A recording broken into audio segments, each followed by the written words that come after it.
हिंदवी स्वराज्याचे संस्थापक राजे छत्रपती शिवराय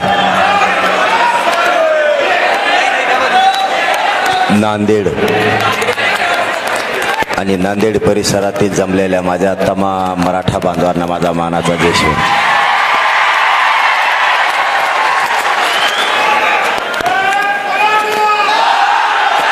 आपण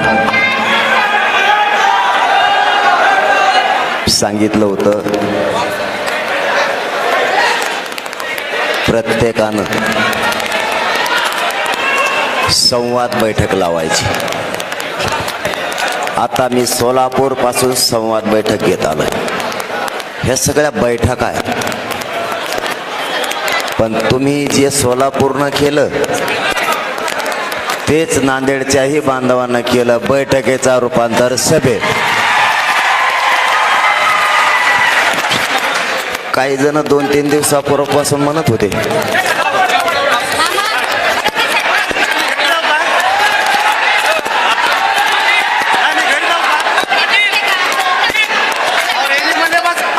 मराठा समाज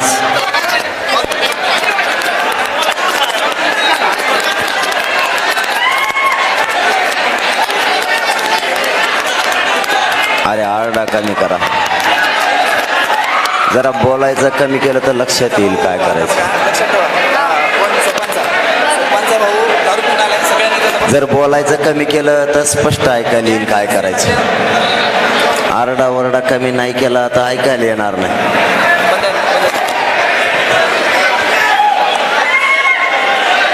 जरा शांत बसतं का आता?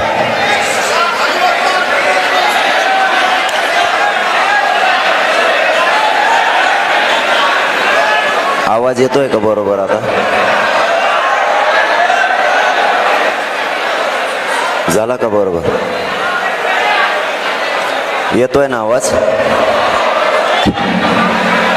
नाही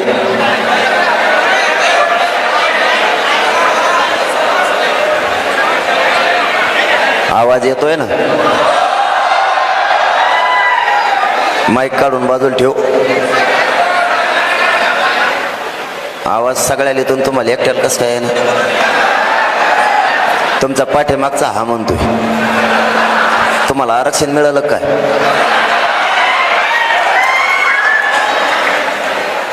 मराठा आरक्षणाची लढाई आता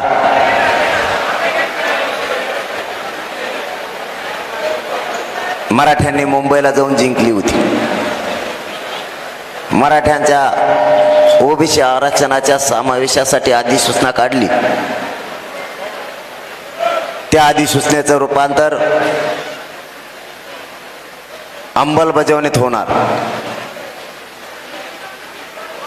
परंतु सरकारनं 15 दिवसाचा वेळ घेतला आणि जास्तीचे 15 दिवस झाले तरी आणखीन अंमलबजावणी केली नाही. याला अनेक कारणं आहेत. एखादी नवीन मागणी असती तर सरकारनं त्याचा GR काढला असता. आपली मागणी ओबीसी आरक्षणातून आणि ज्या मराठ्यांच्या नोंदी सापडल्या नाहीत त्यांच्यासाठी ज्याची नोंद सापडली त्याच्या सगळ्या सोयऱ्यांना द्यायचं म्हणून अधिसूचना काढली. आणि ज्या 2001 आणि 2012च्या कायद्यानं ओबीसी आरक्षण दिलं, त्या कायद्यात जर दुरुस्ती करायची असली, सगळे सोयरे जर त्या कायद्यात टाकायचे असले तर अधिसूचना काढल्याशिवाय पर्याय नव्हतं. म्हणून 3.5 महिने सरकारनं आपल्याला झुलवत ठेवलं होतं. त्यांना माहित होतं जर सगळे सोयरे आपण याची अधिसूचना काढली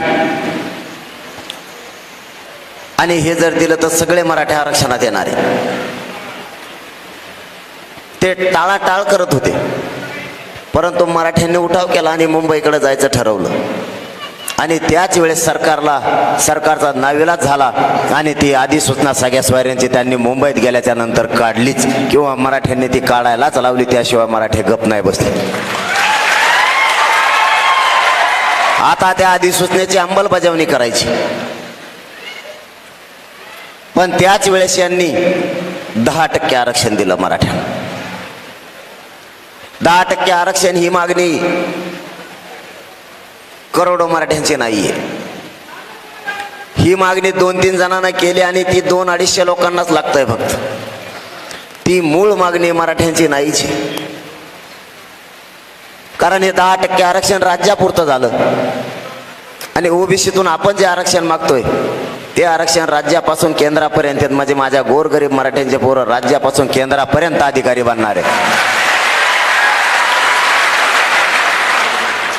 कारण मराठा हा पूर्वीपासून ओबीसी आरक्षणात, हे सिद्ध झाल्या कारणानं मराठ्यांनी ही मागणी लावून धरली. परंतु त्यांनी एक डाव टाकून बघितला. 10% आरक्षण दिल्याच्या नंतर मराठा शांत बसतो का, हे डाव टाकून बघितला आणि त्या दिवशी मात्र 20 तारखेला त्यांनी सगळ्या सोयऱ्यांची अंमलबजावणी न करता 10% आरक्षणाला मंजुरी दिली. त्यांचं स्वप्न होतं 2018ला जे 13% आरक्षण दिलं त्यावेळेस महाराष्ट्रात मराठ्यांनी गुलाल उधळला. तसंच यावेळेस होईन असं ते स्वप्न बघत होते. 20 तारखेला त्यांनी अंमलबजावणी केली. 2021ला 10% आरक्षण देण्याची घोषणा झाली. कालच्या 26 तारखेला ते लागूही झालं. परंतु या राज्यात कुठंही गुलाल त्या आरक्षणाच्या बद्दल उधळला नाही.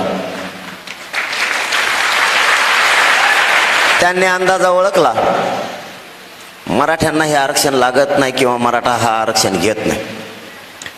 त्या आरक्षणात अशा मेखा आहेत मायबापा.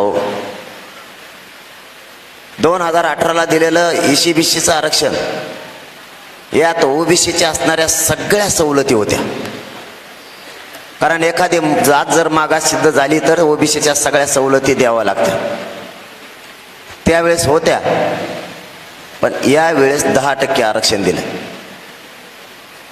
या 10% आरक्षणात ओबीसीच्या सगळ्या सवलती नाहीत. त्याच्यामध्ये ना इंजिनिअरिंग आहे ना मेडिकल आहे, सगळं वगळून ते आरक्षण दिलंय. मग ते आरक्षण दिलं नेमकं कशा, ज्याच्यात मराठ्यांचा फायदा नाही किंवा ज्यामध्ये ओबीसीच्या सवलती नाहीत, ते आरक्षण दिलं कशा, हा एक मुद्दा. दुसरा, जी जात मागास सिद्ध झाली ती जात ओबीसी आरक्षणात घ्यावी लागते. विधानसभेच्या पटलावरती मुख्यमंत्र्यांनी सांगितलं मराठा समाज हा 10% मागास सिद्ध झालाय. मग मराठा समाज जर 10% मागास सिद्ध झाला तर मराठा समाज 50%च्या आत 27% ओबीसी आरक्षणात घ्यावाच लागतोय. वरचं आरक्षण द्यायची गरज काय होती? त्या 10%चा 50%च्या वर, त्या 10% आरक्षणाचा 50%च्या वर वेगळा प्रवर्ग केलाय. ते आरक्षण पुन्हा टिकणार नाही. म्हणजे आमची पुन्हा 2018ला जी फसवणूक झाली तीच होणार. ते टिकणार कसं? इंदिरा साहनीचं जजमेंट सांगतं 50%च्या वर गेलो टिकत नाही. आणि मराठा तुम्ही म्हणताय मागास सिद्ध झाला, मग मराठ्यांना ओबीसी आरक्षणात का घेतलं नाही? ते तर आम्ही नाकारलेलंच. परंतु ज्या 200-250 मराठ्यांना ते लागतंय, कमीत कमी त्यांचं जरी चांगलं होईल म्हणून आम्ही म्हणतोय 10% आरक्षण ओबीसी आरक्षणात घ्या. हे आरक्षण दिल्याच्या नंतर पोलीस भरती आणि शिक्षण भरती काढली. त्या विरोधातही याचिका दाखल करून स्टे आणण्यासाठी प्रयत्न सुरू झाले. म्हणजे जर उद्या पोरांनी फॉर्म भरले तर पुन्हा पोरांचं वाटोळं होणार. जसं 2018चे ECBCचे आणि ESBCचे जे पोरं आहेत ते विद्यार्थी आहेत, आजही निवड झालेल्या असताना त्यांना नियुक्त्या नाही आहेत. तीच परिस्थिती पुन्हा मराठ्यांच्या पोरावर येणार. म्हणून आम्हाला ते आरक्षण नको आहे. मग त्यांनी तिसरा डाव रचला. मराठ्यांनी जर 10% आरक्षण स्वीकारलं नाही तर आपला अवघड होईल आता. मग दबाव सुरू केला. म्हणजे आजूबाजूनं बरं का, डायरेक्ट माझ्याकडं नाही, याला 10% स्वीकारायला लावा. मला मराठा गुलाल उधळतो आणि मी मराठ्याला मायबाप म्हणलं. मी कसं काय गद्दारी करणार मराठ्याशी? मी 10% घ्या म्हणू शकत नाही.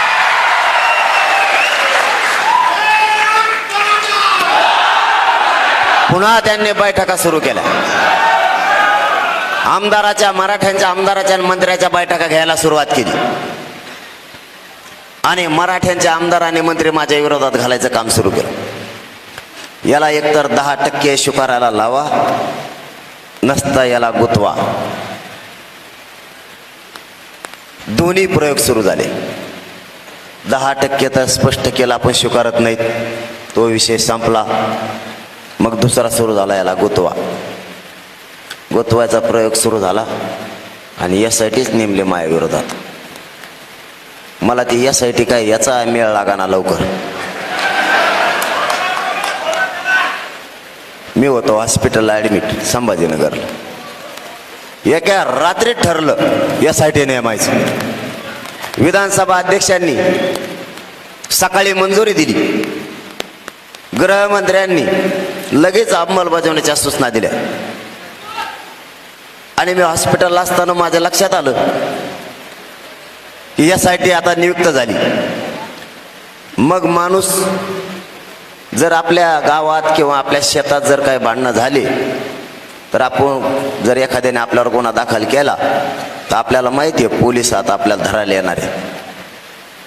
आपण आधीच म्हणतो मग पोट दुखायला लागलं, BP वाढला, दवाखान्यात जाऊन सलाईन लावतो. का? आरक्षण आपल्याला अटक करू नये म्हणून. मी तर पहिलाच हॉस्पिटलला होतो संभाजीनगरला, 2-3 दिवस आधीच हॉस्पिटलला होतो. इकडे हातात सलाईन होत्या. मी जर भेलो असतो तर मी डॉक्टरला म्हणलं असतं इकडे 2-4 कोचे सलाईन आणि कोमात गेलो म्हणून सांग. मला अशी कोण लागली यासाठी माझ्या चौकशीला येणार आहे. मी लगेच डॉक्टरला सांगितलं. मी भेलो असतो तर मागच्या दारातून पळून गेलो असतो. मी डॉक्टरला सांगितलं सरळ सांग मी बरा झालो म्हणून आणि सुट्टी कर मग चल. 2 दिवस अंतरवालीत वाट बघितली. ती आणखी नाही ना कोंकड हिंडती काय माहीत. मग संवाद दौरा सुरू केला. कधी फोन येऊ द्या चौकशीला जायला तयार आहे. मी भेट नाही, सलाईन तोडून आलो. ही बघा.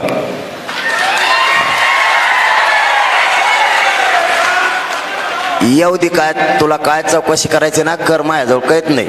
तो हेच मंत्री गुत्तेनला म्हणतो, तो हेच मंत्री बोललेत मला फोनवर. मी कोण मंत्री बोलले त्यांना दन रेकॉर्डिंग व्हायरल करीत असतो. यासाठी नेमताना कोणासाठी नेमली पाहिजे? तुमच्या बाजूने सगळे भ्रष्टाचारी हिंडत आहेत, त्यांच्यासाठी नेमा ना. मी गोरगरीब मराठ्यांसाठी काम करतो, माझ्यासाठी नेमता का? आणि तुम्हाला वाटत असेल मी त्या चौकशीला मी भेट बी नाही, 10% स्वीकारित बी नाही, ओबीसीतून आरक्षण घेतल्याशिवाय मागं हटत बी नाही.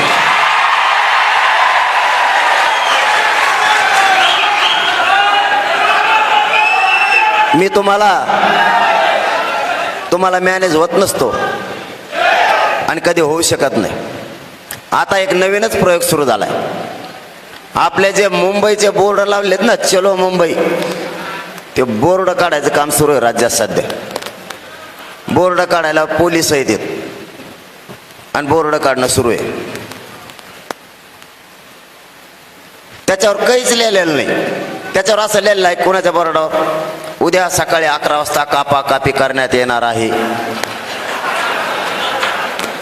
दहशतवाद्याचं केंद्र अमुक ठिकाणी, तिकडे सगळे शिक्षण घ्यायला या. एकामेकाचे मुंडके तोडून आणा, असं काही लिहिलंय त्याच्यावर. मग बोर्ड काढायचं कारण काय? त्याच्यावर पक्षाचं चिन्ह आहे का? आचारसंहिता लागली का? मग त्या बोर्डाने केलंय काय तुमचं? पोलीस बांधवांना सांगितलंय ते बोर्ड काढा. मी एका अधिकाऱ्यांना फोन केला, म्हणलं तुम्ही आमचे बोर्ड कमू काढता? ते म्हणले वरून सांगितलं. मग मी जरशी वर सरकवलो, वर फोन केला, म्हणलं तुम्ही सांगितलं का? ते म्हणले नाही वरून आहे. म्हणलं आणखीन वर सरकवलो. मग मी थोडा वर फोन लावला, ते म्हणले वरून आहे. मग कमिशनर साहेबाला फोन लावला, ते म्हणले वरूनच आहे. म्हणलं वर तरी किती का, पण मी बी वरच चढलो जरशी. वर फोन लावला, ते म्हणले वरूनच आहे. आणि हे लपडं थेट गृहमंत्र्यापाशी गेलं.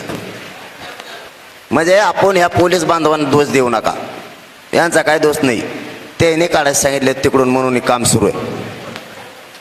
आता त्यांची भूमिका काय गृहमंत्री सध्या माहिती आहे तुम्हाला? आपल्या पूर्वी काळात बघा, एखादं लेकरू जन्मलं की 5व्या दिवशी त्याचं नाव ठेवतात, पाची म्हणतात त्याला, तुमच्याकडे काय म्हणतात? 5व्या दिवशी नाव ठेवतात. आणि नाव ठेवायला आत्या असते, आत्या कान फुकीतीन, कानात नाव ठेवते त्याचं. सध्या आत्याच्या भूमिकेत गृहमंत्री पोलिसांच्या कान फुकीती.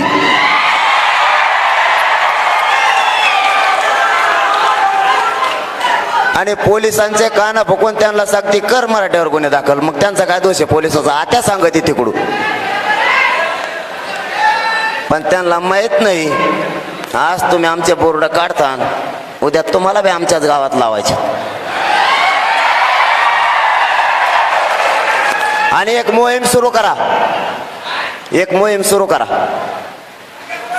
एक पॉम्पलेट तयार करायचं, झेरॉक्स एवढं, वर लिहायचं मी मतदार, खाली लिहायचं मराठा, एक मराठा लाख मराठा किंवा एक मराठा कोटी मराठा, आणि सगळ्यात खाली मोठ्या अक्षरात लिहायचं. पुढाऱ्याने माया दारात यायचं नाही, आपल्या कवाडाला ते चिटकून टाकायचं.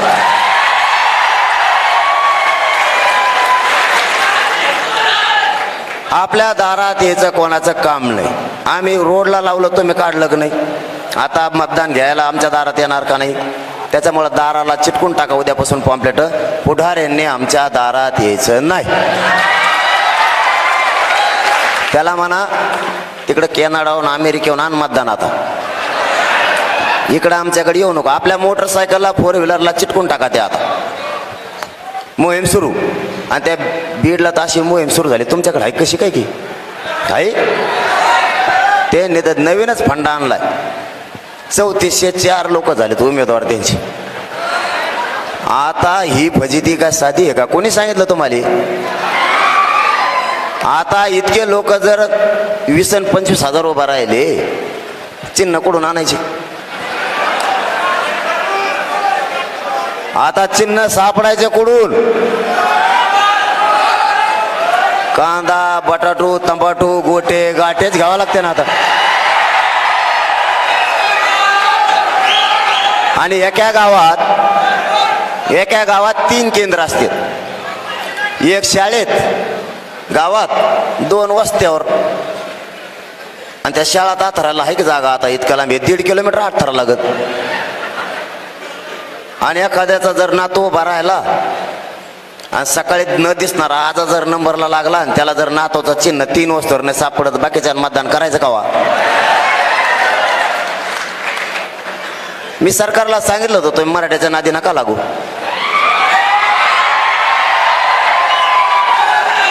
तुम्ही जर एक डाव टाकला तर मराठा प्रति डाव टाकीत असतो, पण समोरच्याला हरितच असतो. यांनी काही मोहीम राबवू द्या, यांचा आता शेवटचा डाव आहे. रास्ता रोको करणारावर गुन्हे दाखल कर, घाबरवण्याचा प्रयत्न कर. मायबाप हो, तुम्हाला सरळ एकाच शब्दात सांगतो, राजकीय नेत्यांसाठी आपण काही गुन्हे दाखल घेतलेले आहेत आपल्या अंगावर विनाकारण. आपण उद्रेक जाळपोळ करायची नाही, पण खोटे गुन्हे जर दाखल केले सरकारनं तर आपल्या लेकरासाठी अंगावर घ्या, पण आरक्षण घेतल्याशिवाय सोडायचं नाही, भ्यायचं नाही. आता भ्यायचं नाही. आता जर आपण केसला येऊन मागे सरकलो तर तोंडाला आल्याला घास जाईन. आता सुट्टे नाही, कारण मी कसलाच विचार करत नाही, रात्रंदिवस लढतोय समाजासाठी. मी आता 330 किलोमीटरहून आलोय, सोलापूरहून 4 सभा घेऊन आलोय. आता तुमची घेतोय. सकाळी 8:30 वाजता बीडला आहे. मला रात्रीचा रात्रभर प्रवास करणं आहे. माझ्या गोरगरीब मराठ्यांच्या लेकराचं कल्याण व्हावं म्हणून माझ्या जीवाची पर्वा न करता मी रातपाठ फिरतो.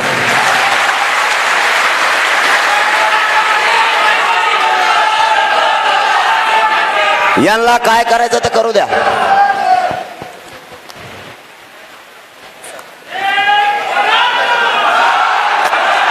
मला वाटलं येवल्यानं कुणी आलं का? तो गप पडलाय सध्या, तो काहीच बोलत नाही. तो म्हणतो जाळ बरं झाला माहेरचा, तिकडे गेला. तो गप पडलाय. आता तुम्हाला खूप उशीर झालाय म्हणून तुम्ही खूप वेळाची इथं बसलात, परंतु तुमच्यातली जी ऊर्जा आहे ना, ती काहीतरी सांगून जाते माणसाला, बळ देऊन जाते. मी पुरा थकलो होतो. तुम्ही इथं आलेले तुमची ऊर्जा बघितली ना, माझा थकवाच निघून गेला.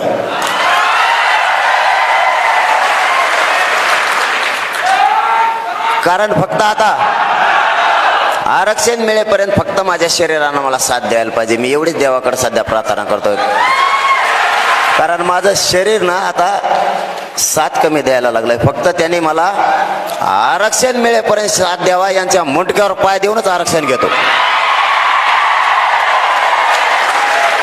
कारण ही लढाई माझ्या स्वार्थाची नाही, ही लढाई माझ्या स्वार्थाची नाही. माझ्या घरातल्या करोडो संख्येनं असणाऱ्या मराठा समाजाच्या गोरगरिबांच्या लेकराचं कल्याण आरक्षणामुळे होणार आहे, म्हणून हा संघर्ष सुरू आहे. आता हे अंतिम टप्प्यात आलेलं आहे. यांनी काहीही केलं, त्यांना सगळ्या सोयऱ्यांची अंमलबजावणी, हैदराबादचं गॅजेट, 1881ची जनगणना, 1902ची जनगणना, बॉम्बे गव्हर्नमेंटचं गॅजेट, सातारा संस्थांचं गॅजेट, देवदेवतांकडे असणारे पुरावे, याचा त्यांनी शासन निर्णय केलेला आहे. हे घेतल्याशिवाय आणि शिंदे समितीला 1 वर्षाची मुदतवाढ दिल्याशिवाय आणि आंतरवालीसह महाराष्ट्रातले सगळे गुन्हे मागं घेतल्याशिवाय सुट्टी नाही. कारण शब्द दिलेले त्यांनी, मी नाही. त्यामुळं त्यांना हे करावंच लागणार आहे, नसता त्यांचं काही खरं नाही आता. आणि ते मला जेलला टाकायची भाषा करते.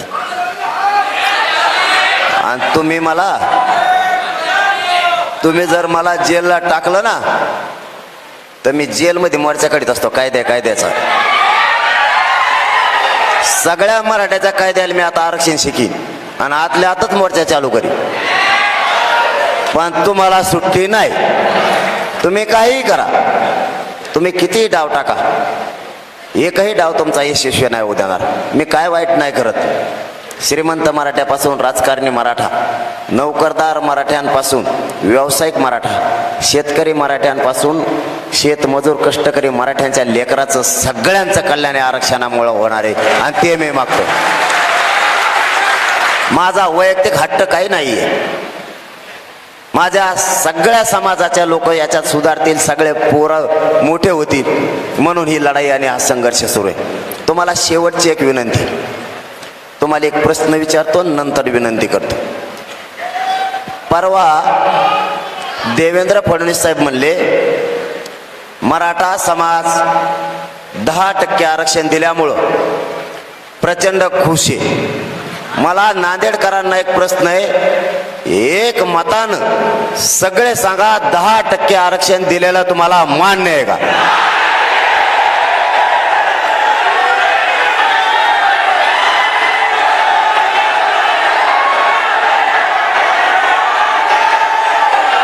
मग जनता जर म्हणती आम्हाला 10% आरक्षण ते टिकणार नाही, मान्य नाही, तर मग तुमच्या जवळ एक 4-5 आमदार आहे मराठ्याचे हिंडत आहेत, त्यांना मान्य आहे म्हणजे मराठ्यांना मान्य नाही.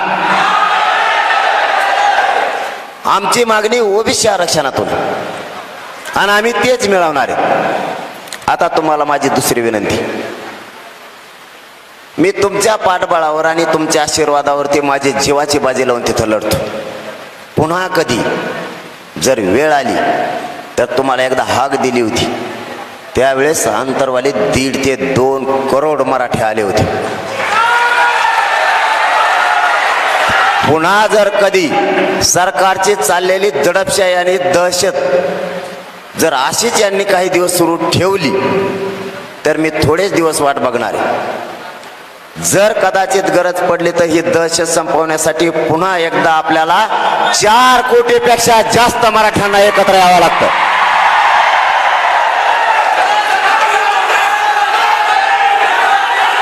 पुन्हा एकदा ताकद दाखवायची. आता तरी पहिल्यांदा 170 मध्ये आणि 20 किलोमीटरवर उभा राहायला जागा नव्हती. आता 200 किलोमीटरवर मराठ्यांना उभा राहायला जागा नाही मिळायला पाहिजे, एवढ्या ताकदीने एकत्र यायचं. पुन्हा एकदा आपल्या जातीच्या न्यायासाठी आपल्याला एकत्र यावं लागतं.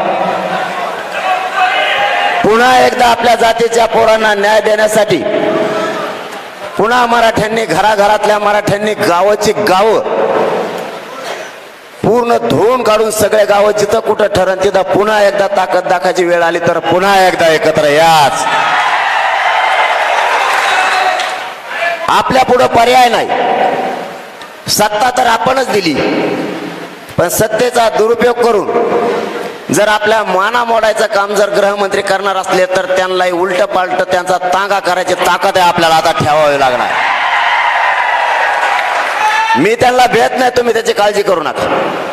त्यांच्या टोळ्या बदलून येतात माझ्याकडे, मुकादम वेगळाच आहे त्यांचा.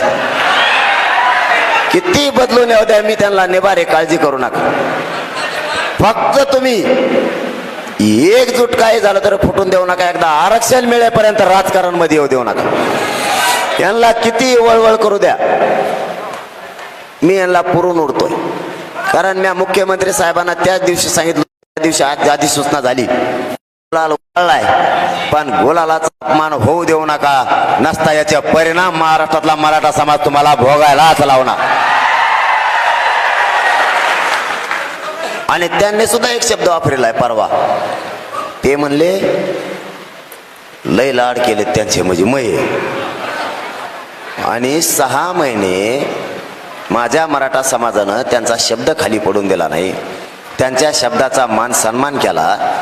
6 महिने वेळ दिला आणि तेच म्हणतात आमचा लाड केला. मराठ्यांनी तुमचा लाड केला हे विसरू नका. ते दुसरं पुढं म्हणते की त्याच्याशी मला देणं घेणं नाही, पण जर एखाद्याने लिमिट तोडलं त्याचा मी करेक्ट कार्यक्रम करीत असतो. म्हणजे हे म्हणतात मुख्यमंत्री कुणाला, मला. मग मी बी काल सांगून टाकलं, म्हणलं मर्यादा ओलांडली की मराठी राईट कार्यक्रम करत असते. कारण मला माझ्या मायबापापेक्षा मोठा कोणी नाही. मी मंत्रीन फंत्रीन काहीच बघत नसतो. माझी जात माझ्यासाठी दैवत आहे आणि तेच माझे मायबाप आहेत. त्यांच्यासाठी मी संघर्ष करणार, शेवटपर्यंत करणार. कालपासून जरा गप बसले, मग तसं म्हणल्यावर जरा ढिल्ले पडले थोडे. तुम्हाला पुन्हा पुन्हा जाताना सांगतो, हा संघर्ष बंद होणार नाही. काही झालं मुंबई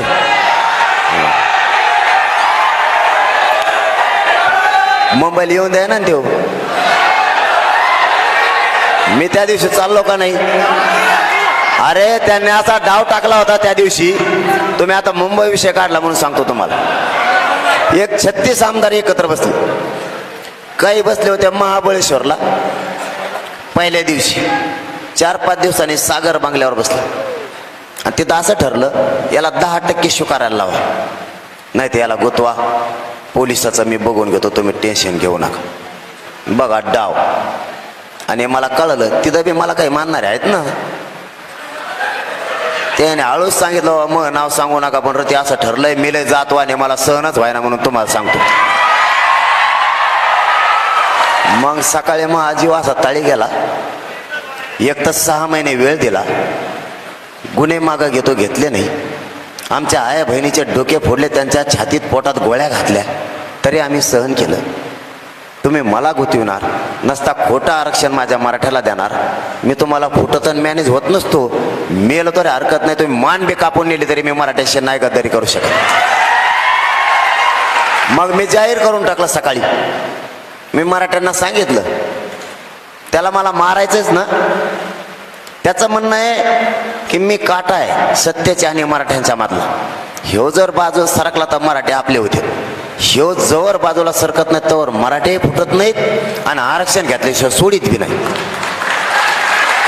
कारण माझी निष्ठा सरकारशी नाही, माझ्या समाजाशी. मी या समाजाला मायबाप मानलंय, दैवत मानलंय. माझं कुटुंब मी या समाजासाठी बाजूला सारलंय. आणि या समाजाला मायबाप मानलाय. मला समाजाने काही कमी केलं नाही. माझ्या आईबापाची या समाजानं मला कधीच आठवण येऊ दिली नाही, इतकी माया माझ्यावरती केली. मग मी जाहीर करून टाकलं, म्हणलं मारायचंच ना, चल दार उघडं ठेव, आलो सागर बंगल्यावर चल. तर तिकडून म्हणतात फडणवीस साहेब सागर बंगला शासकीय, सगळ्यांसाठी दरवाजे खुले, त्यांचं स्वागत आहे, या. आणि मी 8 किलोमीटर गेलो, दरवाजे बंद करून घेतले. 8 किलोमीटर पर्यंतच उभा राहायला जागा नव्हती. अचानक निघलो होतो, तरी पण येवल्यापर्यंत जर गेलो असतो ना, 90,000 गाडी झाली असती माझ्या मागे. 90,000. पोलीस आडे लावले. पोलिसाला दोष देऊन काय करता, आत्याने सांगितलं तिकडून आडा म्हणून. आत्याने कानं फुकले पोलिसाची, आडा त्याला. त्यांना दोष देऊन उपयोग नव्हता, कारण त्या दिवशी काय झालं असतं माहिती आहे तुम्हाला, जर तिथं काही चकमक झाली असती ना, अख्खं राज्य बेचैराक झालं असतं. मला ते होऊ द्यायचं नव्हतं. मला या राज्यात शांतता ठेवायची होती. मराठ्यांनी त्या रात्रीत किंवा मराठ्यांना सुद्धा खूप त्रास यांनी जाणून बुजून दिला असता, आणि तो होऊ द्यायचा नव्हता. त्याच्यानंतर आता शांत झालेत. पुन्हा सांगितलंय, गोंधळ करण्यापेक्षा, गुन्हे दाखल खोटे करण्यापेक्षा, सत्तेचा दुरुपयोग करण्यापेक्षा गोडी गुलाबीनं तुम्ही सगळे सोयऱ्यांची अंमलबजावणी द्या. मह्या नादाला लागू नका, कारण तुम्ही गलत माणसाच्या नादी लागलात. कारण मला आग्यापेक्षा नाही. मी जर एखादा विषय हातात घेतला तर तो सोडित नाही, आणि एखाद्या मंत्र्याच्या मागा लागलो त्यालाही सोडित नाही. तुम्ही शोधून बघा, जे 6 महिन्यात बैठका झाल्यात, डबल मंत्री माझ्याकडे चर्चेला आलेला नाही. तो डबल आपल्याकडे येतच नाही फिरून, कारण मी माझ्या मराठ्याशी प्रामाणिक आहे, आणि मी माझ्या मराठ्यावरची निष्ठा मरेपर्यंत सोडणार नाही. शब्द आहे माझा तुम्हाला. फक्त आता शेवटी त्यांना काय डावं टाकायचं टाकू द्या. एक 5-6 दिवस शांत चित्तानं बघा, कोण काय काय करतोय, काय काय म्हणतोय, काय काय बोलतोय. नुसतं बघत राहायचं, काहीच म्हणायचं नाही कोणालाच. ठरवू काय करायचं ती. त्यांनी डाव टाकला, आपण प्रति डाव कळू द्यायचा नाही. पण मराठ्यांचा डाव सगळ्याला भारीच भरला पाहिजे, इतका मोठा डाव टाकायचा. तुम्हाला फक्त आता जाताना विनंती, मला लांबचा प्रवासी, मला लय वेळ उभा सुद्धा राहता येत नाही, कारण मला आरक्षणापर्यंत शरीराने साथ दिली की तुमच्या लेकराच्या डोक्यावर आरक्षणाचा गुलाल टाकलाच म्हणून समजा, काळजीच करू नका. जाता जाता तुम्हाला पुन्हा माझी विनंती आहे, एकजूट राहा, एकजूट फुटू देऊ नका. आपल्या लेकराला मोठं करायला कोणी नाही. आपल्या लेकराला आपल्यालाच मोठं करावं लागणार आहे. त्यांना पिढ्याना पारचं एकदा आयुष्यभरासाठी आरक्षण द्या. आणि माझ्याकडून तुम्हाला शब्द आहे, मराठ्यांना ओबीसीतून आरक्षण आणि सगळ्या सोयऱ्यांच्या अंमलबजावणी दिल्याशिवाय एक इंचही मागं हटणार नाही. शब्द देतो आणि थांबतो. धन्यवाद. जय शिवराय. यानंतर सामूहिक राष्ट्रगीतांना सभेची सांगता होणार आहे. यानंतर सामूहिक राष्ट्रगीतांना सभेची सांगता होणार आहे. सर्वांना विनंती आहे, राष्ट्रगीतासाठी जागेवर उभं कृपया राहायचं. कोणी एक साथ राष्ट्रगीत शुरू करेंगे. शुरू कर. जनगण मन अधिनायक जय हे भारत भाग्य विधाता. पंजाब सिंध गुजरात मराठा द्राविड उत्कल बंग विंध्य हिमाचल यमुना गंगा उच्छल जलधि तरंग. तव शुभ नामे जागे, तव शुभ आशीष मागे. गाहे तव जय गाथा, जनगण मंगलदायक जय हे भारत भाग्य विधाता. जय हे, जय हे, जय हे.